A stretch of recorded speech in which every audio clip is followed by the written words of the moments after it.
नमस्कार दोस्तों, मेरा नाम है करण और आप मेरे साथ देख रहे हो प्लास्टोटेक द वर्ल्ड ऑफ प्लास्टिक्स। तो दोस्तों, आज का टॉपिक एक और खास टॉपिक क्वालिटी पे हम लेके आए हैं, जिसमें हम चर्चा करेंगे। आज हम बात करेंगे 3M क्या होता है।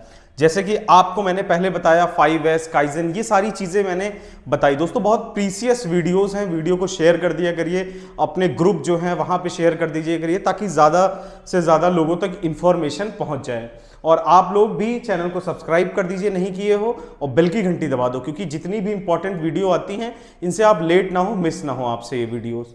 तो दोस्तों, बात करते हैं 3M क्या है। सबसे पहला सवाल 3M में सिंपल सी चीज है, 3M है, M, इसीलिए इसको हम कहते हैं 3M। तो इसमें तीनों M में इसका मतलब क्या होता है? एक M का मतलब होता है मूरा, मूरी, मूदा। मतलब तीनों M में एक M है मूरा, एक M है मूरी, एक है मूदा। अब नाम आप सुने होंगे, मूरा, मूरी, मूदा, अजीब लग रहा होगा आपको। तो ये जापानी शब्द हैं, जैसे कि 5S में था सीरी, सिटॉन, सिकेट्सु। उसी तरीके से जापानी लोग जो हैं वही ज़्यादातर जो है ये सारी चीज़ों का आविष्कार करते हैं, शुरुआत करते हैं, इंप्लीमेंट करते हैं, इसीलिए वो अपने नाम देते हैं। तो मूरा, मूरी, मूदा आपको याद रखना है। अब यहां पे है व्हाट इज 3M। 3M क्या है और जिसको मूरा, मूरी, मूदा क्या है, ये सारी चीजें क्या होती हैं। तो 3M में क्या क्या आता है? मूरा, मूरी एंड मूदा। यह जापानी शब्द है, जैसा मैंने आपको बताया था, यह जापानी शब्द है। इनका उपयोग टोयोटा अपने वेस्ट को आइडेंटिफाई और एलिमिनेट करने के लिए करता है कि उनकी प्रोसेस में मूरा, मूरी एंड मूदा किस प्रकार के वेस्ट हैं। तो ये जो है ना दोस्तों, ये जापानी लोगों ने डिस्कवर किया, और टोयोटा जो है जानी मानी कंपनी है, वो ये 3M का इस्तेमाल करती है अपने यहाँ पे वेस्टेज को एलिमिनेट करने के लिए, हटाने के लिए, स्क्रैप वगैरह ना हो, इसके लिए इस्तेमाल करती है। वहीं पे बात करते हैं, अब एक एक चीज को हम जानेंगे। मूरा क्या होता है? जब हमारी प्रोसेस का कोई स्टैंडर्ड टाइम नहीं होता, कभी भी हम पार्ट जल्दी बना लेते हैं, कभी हम देर में पार्ट बनाते हैं। इस प्रोसेस में अनइवनेस, इरेगुलरिटी, इनकंसिस्टेंट कहते हैं। इससे हमारी प्रोसेस में जो वेस्ट होता है उसकी टाइम स्टडी करनी पड़ती है। इसके लिए हम जब कोई प्रोसेस बनाते हैं तो उसमें उस प्रोसेस का साइकिल टाइम स्टैंडर्ड हो, ताकि हम कस्टमर को टाइम पर डिलीवरी दे पाए। मान लीजिए आप कोई प्रोडक्ट बना रहे हो, तो मूरा के अंतर्गत क्या आता है? जैसे आप कोई प्रोडक्ट बनाए और उस प्रोडक्ट बनाने का आपको टाइम निश्चित नहीं है। जैसे मान लीजिए किसी चीज को बनाने में आपको 60 सेकंड लग रहा है, कभी वो 60 सेकंड लग रहा है, कभी आप 90 सेकंड लगा रहे हो, कभी 40 सेकंड में ही उस प्रोडक्ट को बनाए दे रहे हो, तो आपका जो टाइम है वो अनइवन है। इसकी वजह से इसको हम अनइवनेस कहते हैं, इरेगुलरिटी कहते हैं, कोई रेगुलरिटी नहीं, इनकंसिस्टेंट है वो। तो इसके लिए क्या करते हैं, हम एक साइकिल टाइम स्टैंडर्ड निर्धारित कर देते हैं कि आप जो प्रोडक्ट बनाने जा रहे हो इसका साइकिल टाइम 50 सेकंड है, तो इसको आपको 50 सेकंड के अंदर जो है इसको बनाना है। तो इससे क्या होता है, इससे हम कस्टमर को टाइम पर डिलीवरी दे पाते हैं। मान लीजिए जैसे मैंने बताया, टोयोटा ने जो है ये सिस्टम किया। अब कार बनाने की कंपनी है, उसको कार जो है 1 महीने में वो बना लेती है। अब मान लीजिए कि वो 3M फॉलो नहीं कर रही, तो कोई कार वो 1 महीने में बनाती, कोई कार वो 2 महीने में बना रही, कोई 3। अब जो कस्टमर होता है उसने बुक कर लिया कार, उसको बता दिया गया कि 1 महीने बाद आपको कार मिल जाएगी। लेकिन यहां पर 3M प्रॉपर ना होने के कारण वो टाइम जो है, जो उसने एस्टिमेट किया था मैं बना लूंगा, लेकिन वो नहीं बना पाया। वो जब 3M प्रॉपर नहीं था तो कस्टमर को दिक्कत होगी, उसको कार टाइम पे नहीं मिलेगी। तो ये इश्यूज को खत्म करने के लिए 3M लाया गया, जिसमें जो है आपका मूरा क्या करता है, ये यही कार्य करता है कि जो है आपका जो कार्य हो रहा है, जो प्रोडक्ट बन रहा है, वो टाइमली बन पाए। टाइम पे बनेगा तो टाइम तक पे कस्टमर को पहुंचेगा। इसमें सुधार के लिए हम देखते हैं कि हमारी लाइन कहां कहां पर बैलेंस नहीं है, उसे हम बैलेंस करते हैं, ताकि हमारा प्रोडक्शन एक फ्लो में निकलता रहे और हर बार हम एक स्टैंडर्ड टाइम को फॉलो करें। जब हम हमारी प्रोसेस से सभी अनइवनेस, इरेगुलरिटी, इनकंसिस्टेंट टाइप के वेस्ट को बाहर कर देते हैं, तो इसे हम मूरा कहते हैं। मूरा कैसे प्रोसेस करता है, कैसे आप इंप्लीमेंट करते हो, उसको लगाते हो। तो मूरा में क्या होता है कि आप हर चीज को, जैसे मैंने कहा, एक स्टैंडर्ड टाइम दे देते हो अपने प्रोडक्ट को, कि इस टाइम के दौरान जो है ये प्रोडक्ट हमारा बनेगा। तो मान लीजिए कि आपकी एक कार है, आपने कंपनी ने दे दिया कि 1 हफ्ते के अंदर वो मैन्युफैक्चर हो जाएगी, तो वो 1 हफ्ते के अंदर उसको मैन्युफैक्चर करना है। इसमें मूरा में क्या होगा, आप चेक करोगे, अगर बाई चांस वो 1 हफ्ते ज्यादा टाइम लिया तो आप इसको पता करोगे क्यों लिया, किस पॉइंट पे ये जो है दिक्कत आई, तो इन सारी चीजों को हम सही करते हैं ताकि आप अनइवनेस को खत्म करें, इरेगुलरिटी को खत्म करें और इनकंसिस्टेंट को खत्म करें। आप कंसिस्टेंट रहें तो इससे जो है वेस्ट जो है ये सारी चीजों का बाहर हो जाता है। नेक्स्ट है मूरी। मूरी में क्या होता है? ओवरबर्डन, इसको अंग्रेजी में कहते हैं, हम इंग्लिश में ओवरबर्डन। जब हमारी मशीन या वर्कर पर ओवरलोड देकर काम होता है और उससे जो वेस्ट होता है उसे मूरी कहते हैं। मूरी का अर्थ होता है ओवरबर्डन। यह तब उत्पन्न होता है जब कोई मशीन अपनी क्षमता से ज्यादा कार्य करे और उसमें कोई ब्रेकडाउन हो जाए। इसी प्रकार यदि कोई कर्मचारी अपनी क्षमता से अधिक कार्य करेगा तो वो अगले दिन नहीं कार्य कर पाएगा और फिर परेशानी उत्पन्न होकर और सारा सिस्टम बिगड़ जाएगा। इसमें बहुत आसान चीज है, जैसे आप अपनी कैपेसिटी से थोड़ा बहुत ज्यादा कार्य कर सकते हो, लेकिन आप अपनी कैपेसिटी से डबल कार्य आपको करना हो तो एक बार कर लोगे, 2 बार कर लोगे। लेकिन अगर आपसे कंपनी रेगुलर जो है 24 घंटे ड्यूटी कराए तो आप एक दिन कर सकते हो, मैक्सिमम टू मैक्सिमम 2 दिन कर सकते हो। अगर आपको रेस्ट नहीं मिल रहा है तो वो 24 घंटे ड्यूटी करने वाला कर्मचारी क्या होगा, वो प्रॉपर कार्य नहीं कर पाएगा।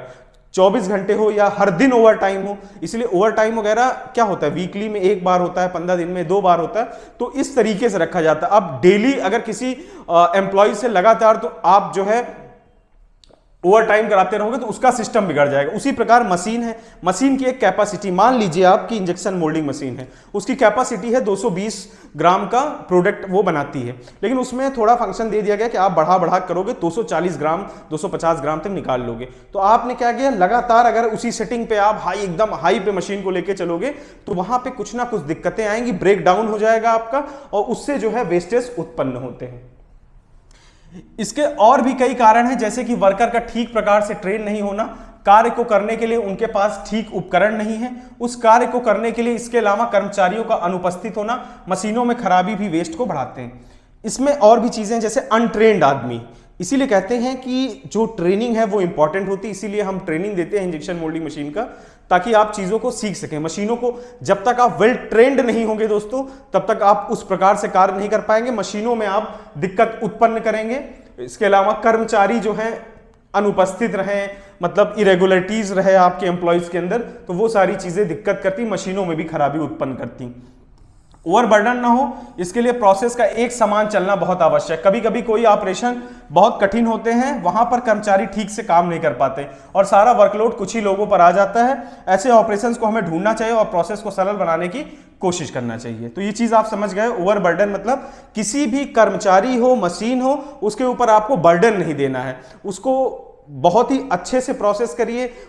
एक एम्प्लॉय है तो वो अच्छे से कार्य कर पाए अपने दिए हुए निर्धारित समय के अनुसार, तो इस तरीके से आप कार्य कराओगे तो चीजें अच्छी होंगी। नेक्स्ट है मूदा।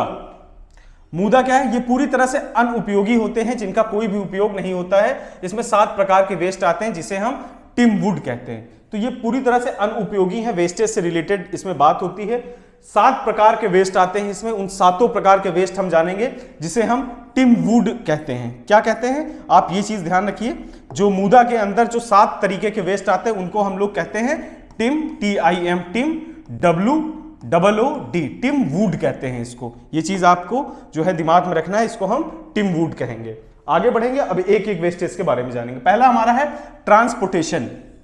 ट्रांसपोर्टेशन मतलब, अब ट्रांसपोर्टेशन तो आपको पता होगा, सामान को इधर उधर ले जाना, ये सारी चीजें ट्रांसपोर्टेशन के अंदर आती हैं। जब हम एक मटेरियल को एक जगह से दूसरी जगह पर ले जाते हैं या फिर एक प्रोसेस से दूसरी प्रोसेस के लिए ले जाते हैं, तो इस ट्रांसपोर्टेशन में जो हमारा लॉस होता है उसे हम आइडेंटिफाई करना चाहिए और इसे कैसे काम किया जा सकता है इस पर काम।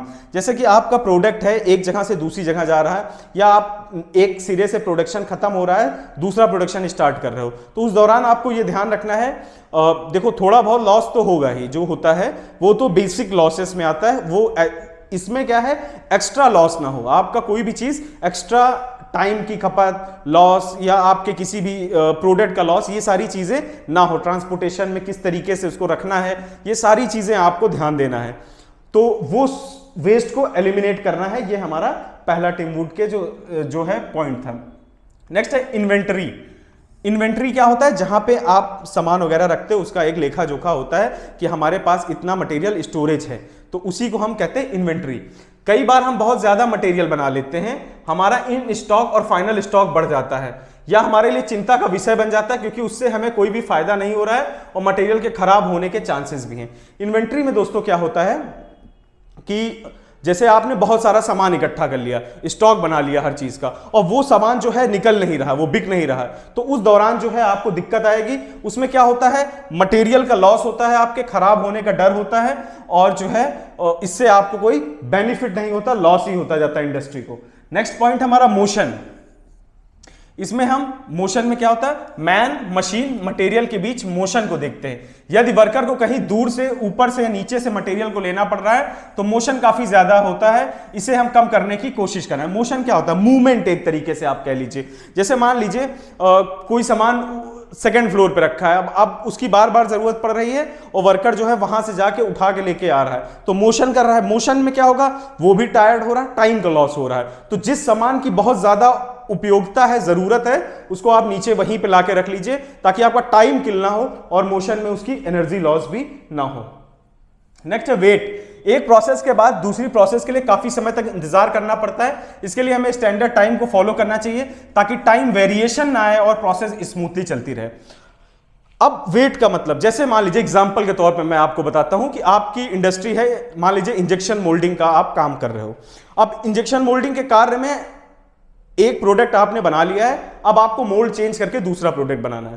तो अच्छी कंपनियों में क्या होता है, एक टाइम निर्धारित होता है कि मोल्ड जो है 30 मिनट के अंदर या 25 मिनट के अंदर, जो भी टाइम उन्होंने दिया इस दौरान चेंज कर लेना है। ऐसा नहीं है कि आप 1.5 घंटा मोल्ड ही चेंज कर रहे हो, तो अब 1.5 घंटा मोल्ड चेंज करोगे तो बहुत ज्यादा वेट कराओगे, टाइम का वेस्टेज होता है वहां पे और प्रोडक्टिविटी का लॉस होता है। तो ये चीज आपको दिमाग में रखनी है।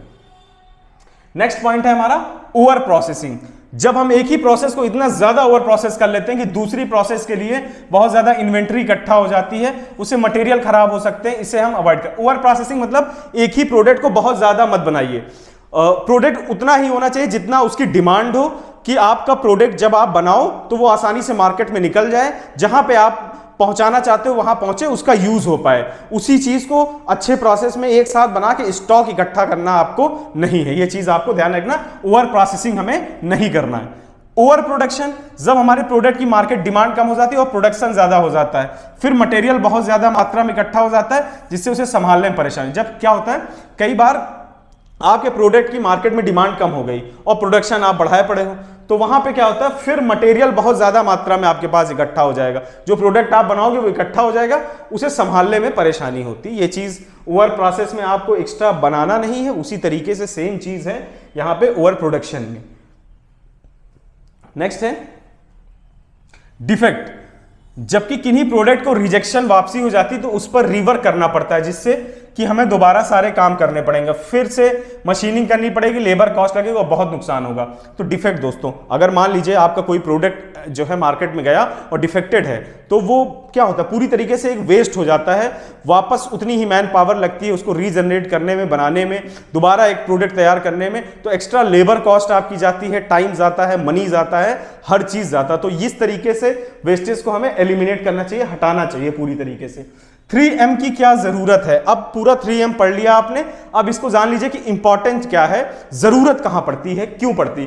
3M के द्वारा हमें प्रोसेस से वेस्ट को समझ सकते हैं और उन्हें कम कर सकते हैं। इसके द्वारा प्रोसेस में संतुलन आता है, मशीन और वर्कर्स के ऊपर से वर्कलोड को कम किया जाता है, जिससे भविष्य में कोई परेशानी ना हो। बहुत से वेस्ट को कम किया जाता है, जिससे कि मैन्युफैक्चरिंग कॉस्ट में कमी आती, समय की बचत होती। जितने पॉइंट्स मैंने बताए थे दोस्तों, रिकॉल करिएगा, वहीं से जो है आप समझ पाओगे पूरी तरीके से। एक बार 2 बार वीडियो देखिएगा, उनके पॉइंट्स बनाइएगा, लिख लीजिएगा, पूरा बाय हार्ट हो जाएगा आपको 3M क्या होता है। इंपॉर्टेंट टॉपिक है, बहुत ज्यादा इंपॉर्टेंट है समझना हर एक टॉपिक को क्वालिटी से रिलेटेड। तो उम्मीद करता हूं आप वीडियो पसंद आया होगा। वीडियो से कुछ भी सीखा हो तो वीडियो को लाइक करिए, चैनल को सब्सक्राइब करिए, बेल की घंटी दबाइए। मिलते हैं अगली वीडियो में, तब तक के लिए दोस्तों नमस्कार, धन्यवाद, जय हिंद, जय भारत।